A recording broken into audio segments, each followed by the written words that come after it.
नमस्कार मित्रांनो, मी विनोद Nikam hello sir या यूट्यूब चॅनलवरती आपलं स्वागत करत आहे। आज मी आपल्यासमोर मुंबई हायकोर्ट याची बॉम्बे हायकोर्टची जी वॅकन्सी आलेली आहे त्याच्यामध्ये क्लरिकल पिऊन आणि इतर पदांसाठी जी वॅकन्सी आहे त्याबद्दल मी तुम्हाला ब्रीफमध्ये माहिती देणार आहे। मला आशा आहे की हा जो वर्ष आहे 2025 संपण्याच्या आत ही वॅकन्सी मोठ्या प्रमाणात आलेली आहे आणि याची रिक्रुटमेंट जानेवारी फेब्रुवारीच्या लगेच सुरुवातीच्याच वर्षामध्ये होईल, सुरुवातीच्या महिन्यामध्ये होईल। आणि ह्या प्रिपरेशन जो आहे ह्यांचा प्रिपरेशनला तर तुम्ही क्वालिफिकेशन क्रायटेरिया तुम्ही इलिजिबल असाल तर तुम्ही लगेच त्याला अप्लाय करा, वाट बघू नका। फॉर्म्स कधी म्हणजे फॉर्म भरल्यानंतर परीक्षा कधी येईल, परीक्षांची डेट्स वगैरे सगळं फॉर्ममध्ये तुम्हाला माहिती दिलेली आहे। पण या वॅकन्सीबद्दल तुम्हाला मी एक ब्रीफ आयडिया देतो जेणेकरून तुम्हाला तुमचं शेड्यूल प्रिपरेशन करायला बरं पडेल।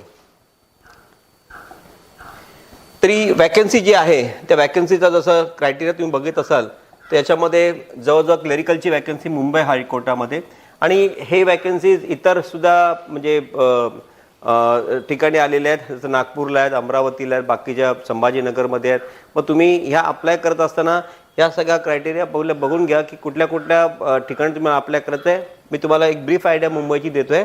त्याच्यामध्ये पिऊनची वॅकन्सी मुंबईकरिता 887 आहे आणि स्टेनोग्राफरची वॅकन्सी 75 आहे। त्याप्रमाणे ड्रायव्हरची वॅकन्सी 37 पोस्ट आहे। त्यामुळे हमाल वगैरे पोस्टसुद्धा आहेत। पण हा फॉर्म जो आहे त्या फॉर्ममध्ये तुम्हाला सर्वच माहिती मिळेल। हा जर तुम्ही एक पूर्णपणे यूट्यूब कंप्लीट करून बघितलं तर तुम्हाला तयारी कशी करायची आहे याची देखील तुम्हाला याच्यात नीट माहिती मिळेल। त्यानंतर ह्याची जी लास्ट डेट आहे आणि स्टार्टिंग डेट आहे 15 डिसेंबरला ही वॅकन्सी स्टार्ट झालेली आहे आणि लास्ट डेट जी 5 जानेवारी 26 आहे। मग तुम्हाला याचा आता जवळजवळ मग तुम्ही बघा की तुम्हाला एक साधारण 20 दिवसाचा कालावधी मिळालेला आहे। ऑलरेडी ही स्टार्टिंग डेट आहे, तुम्ही फॉर्म लवकर भरून घ्या जेणेकरून फॉर्ममध्ये काय तुम्हाला चुका असतील काय करेक्शन्स असतील ते तुम्ही लवकरात लवकर करून घ्याल। ॲप्लिकेशन फी ह्याच्यामध्ये 1000 रुपीज दिलेले आहे नॉर्मल ओपन कास्ट आणि याच्यासाठी। त्याप्रमाणे तुम्हाला graduation from a recognised university क्लरिकलसाठी क्वालिफिकेशन आहे, टायपिंग सर्टिफिकेट याच्यामध्ये रिक्वायर्ड आहे, मराठीचा तुमचा 30 वर्ड्स पर मिनिट आहे आणि इंग्लिशचा तुमचा 40 वर्ड्स पर मिनिट आहे। आता मुंबई हायकोर्टमध्ये तुम्हाला ज्या वॅकन्सीसाठी तुम्ही अप्लाय करता तुम्हाला हा क्रायटेरिया माहितीच असेल। तर याच्यामध्ये ज्या मुलांनी टायपिंग कंप्लीट केलेलं आहे, ग्रॅज्युएशन पूर्ण आहे, ते याच्यामध्ये त्यांचा सिलेक्शन 100% होऊ शकतं, कारण याच्यामध्ये नॉर्मल ग्रॅज्युएशनची कॉम्पिटिशन फार कमी प्रमाणात होईल।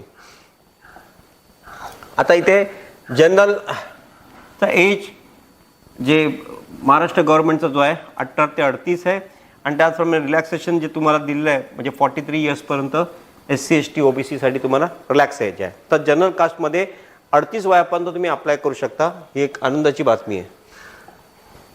त्यानंतर क्लरिकलमध्ये बेसिक सॅलरी तुम्ही बघा ती 29,200 आणि पिऊन आणि हमालसाठी 16,600 ही बेसिक सॅलरी पर मंथ आहे आणि other allowances as per the government जसं HRA DA तुम्हाला मिळेल।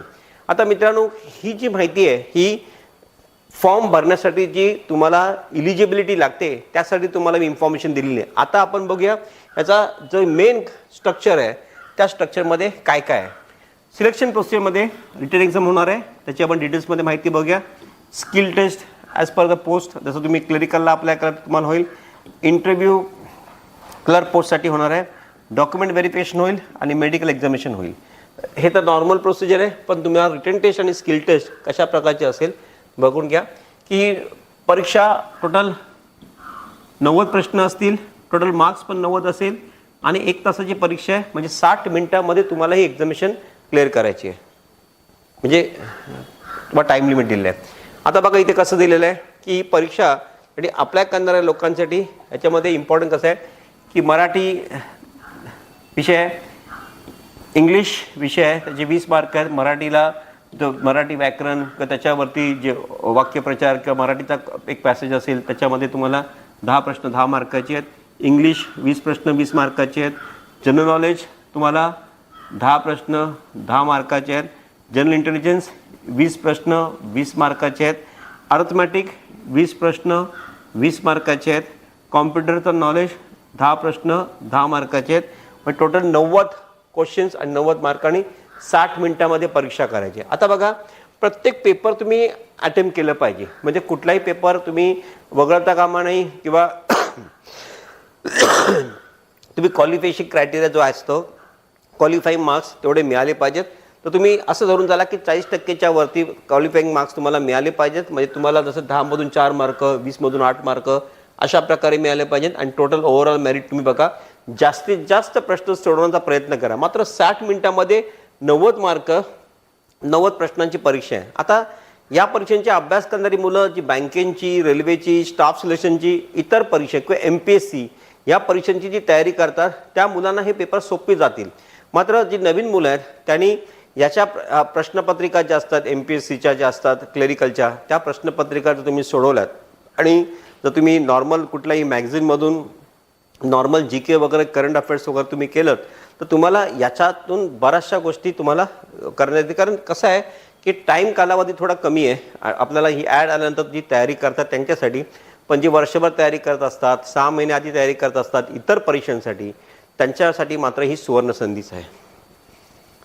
तर मित्रांनो, टायपिंग टेस्ट तुमची 20 मार्काची ही, त्याच्यामध्ये तुम्हाला दिलेल्या ज्या 20 मार्काची परीक्षा आहे टायपिंग टेस्ट, त्यामध्ये सगळ्यात 20 मार्काची आहेत. आणि पॅसेज तुम्हाला 400 वर्ड्स इन 10 मिनिट्स, म्हणजे तुम्हाला जो टाईप दिलेला आहे तोच. आणि मिनिमम क्वालिफाईंग मार्क्स तुम्हाला 10 आहेत. म्हणजे तुम्हाला 20मध्ये 10. म्हणजे असं नाही की काही चुका झाल्या असतील तर तुम्हाला रिजेक्ट करता येईल असं नाही आहे. फक्त ही स्किल टेस्ट आहे, ही क्वालिफाईंग टेस्ट आहे. आणि त्यांनी क्वालिफाईंग मार्क्स 10 दिलेले आहेत. म्हणजे 50% तुम्हाला क्वालिफाईंग मार्क्स दिलेले आहेत.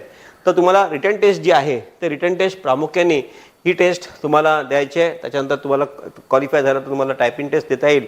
मात्र या परीक्षेसाठी हे जे तयारी करताना मराठी व्याकरण किंवा इंग्रजी ग्रामर किंवा जनरल नॉलेजमध्ये, जनरल इंटेलिजन्समध्ये जसं टेस्ट ऑफ रिझनिंग आणि अर्थमॅटिकमध्ये मॅथमॅटिकल प्रश्न, कॉम्प्युटर, हे एकदम बेसिक 5वी ते 10वीच्या बेसवरती बेस लेवलचे प्रश्न असतात. मात्र याच्यासाठी आपण जेव्हा ह्याचं इन्फॉर्मेशन जेव्हा बँकेच्या या रेल्वेच्या एक्झामिनेशन देत असतो तेव्हा ह्या मॅथ्सच्या, रिझनिंगचं, जनरल नॉलेजचं किंवा जनरल अवेअरनेसचं तुम्हाला बरीचशी माहिती तुम्ही तयारी करत असता. आणि त्याचा इम्पॉर्टन्स असं असतं की त्या सगळ्या परीक्षांचा मी प्रत्येक यूट्यूबमध्ये सांगतो की आपण प्रत्येक परीक्षांचा जेव्हा तयारी करतो त्याचा उपयोग कधी ना कधी बाकीच्या इतर परीक्षांसाठी होत असतो. मात्र विद्यार्थी लास्ट मोमेंटला तयारी जे करतात त्यांना मात्र ह्याच्यामध्ये स्पीड येणं, कारण बघा प्रिपरेशन होऊ शकतो, सिलेबस होऊ शकतो, पण तो स्पीड येण्यासाठी, कुठल्याही गोष्टीचं स्पीड आणि ॲक्युरेसी येण्यासाठी तुम्हाला थोडासा वेळ द्यावा लागतं. ते तुमच्याकडे टाईम लिमिट असलं पाहिजे. दुसरं, bombay.highcourt.nic.in या वेबसाईटवर जाऊन तुम्ही याचं फॉर्म ऑनलाईन भरू शकता.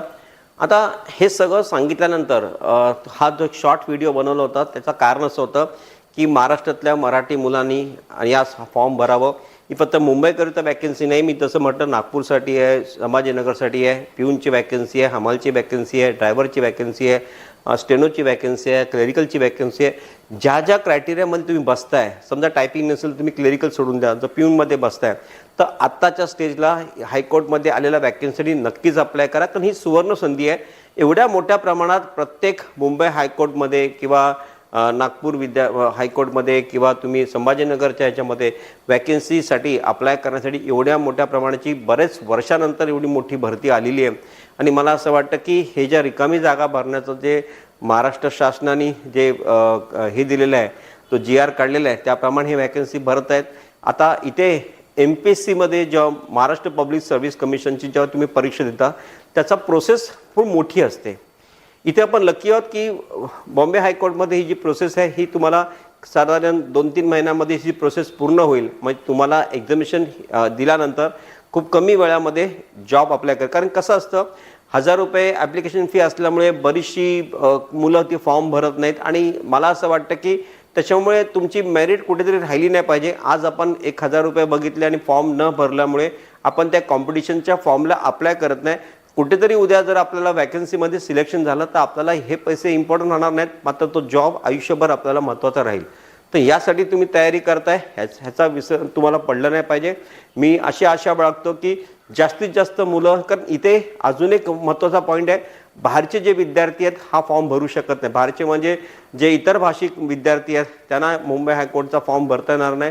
कारण तुम्ही विषयांची माहिती घेताना बघितलं असेल की विषयांमध्ये तुम्हाला मराठी विषय आहे आणि मराठी व्याकरण आहे आणि म्हणून ज्यांचं मराठीमध्ये शिक्षण झालं आहे, मातृभाषा मराठी आहे, त्यामध्ये फॉर्म भरताना त्यांना प्राधान्य मिळेल आणि नक्कीच या परीक्षेमध्ये तुम्ही यशस्वी व्हाल. तर तुम्ही मित्रांनो या सुवर्णसंधीचा जास्तीत जास्त लाभ घ्या. फॉर्म भरा. येणाऱ्या काळामध्ये असेच काही आल्या वॅकन्सी तर तुम्हाला मी नक्कीच लवकर सांगेन. तोपर्यंत मी रजा घेतो आणि लवकरच नवीन वॅकन्सी जानेवारीला सुरुवात होत आहे. नवीन वर्षाची तुम्हाला सगळ्यांना शुभेच्छा. त्यासाठी ज्या वॅकन्सी येतील तुमच्यासमोर मी आणून ते दाखवेन आणि तुम्हाला पूर्ण प्रिपरेशन कसं करायचं याच्यावरती मी तुम्हाला संक्षिप्तमध्ये माहिती देईन. Thank you very much.